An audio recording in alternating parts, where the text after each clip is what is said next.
bashekhe munyambe man kana yu'minu billahi wal yawmil akhir fa yaqul khayra elimu ebintu bisatu falyaqul khayra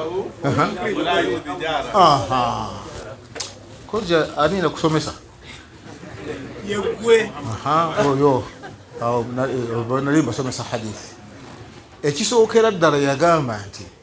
man kana yu'minu billahi wal yawmil akhir omuntu bw'abanga akkiriza Katonda n'olunaku olw'enkomerero falyukrimu dhayfahu awo omugenyi w'ekitiibwa n'agamba wa man kana yu'minu billahi wal yawmil akhir fala yu'dhi jari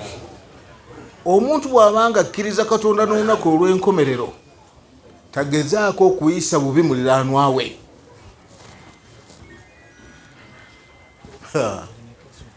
deputy ng'ova mu ofiisi ng'ogenda eri mu Kasaka deputy n'ava mu ofiisi n'agenda yeekweka eri mu Kasaka n'abasajja be twakolifayinga nga tumaze okukola constitution nti bw'oba totuusizza bisaanyizo bino tojja kukola ki tojja kutukiikirira kati ne mubaamu abaagenda ne bamatiza abantu mu ngeri yaabwe ne bajja tugezaako okubascreeninga mwe muli akakasajja ka Arua ke bayita doka akabadde koogera ennyo baakadisqualifyinga nga sikasobola kutuuka kabeera ku executive ya Uganda Muslims Council. Situmanyi bantu balonda bantu mutulondera ki Kiyimba mulokole kimanyiddwa Abudu Kiyimba mulokole yalokoka kimanyiddwa ab'emikutu agamba nti Kiyimba talokokanga naye omanyi kye yagamba ng'ali muguni mu kanisa yabalokole yagamba nti nkutte Bayibuli eno yejja okunnyamba nko buli lwengira ki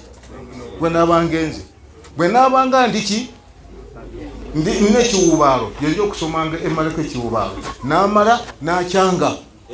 mumanye abalokole engeri gye bakyangamu n'akyanga music saawa eno Kiyimba yayogerera obusiraamu yenenyezaawa waliwo akatambi abalina gundi njagala mulina obutambi bwa Kiyimba ako mukalina si bwe kiri njagala obanga waliwo keyasomanga yenenya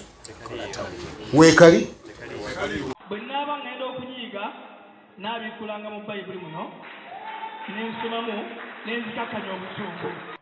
gwe toli kivume gwe toli kikolimo gw'oli mukisa buli lwoba mu kiyongobero n'obula akubudaabuda ate ennyiika ekweyongera kati mu linnya erya Yesu Kristo omwana wa Katonda tuzaayo buli kikolimo kumpadde obuvumu n'okunywera ngenda kunywera n'amaanyi mangi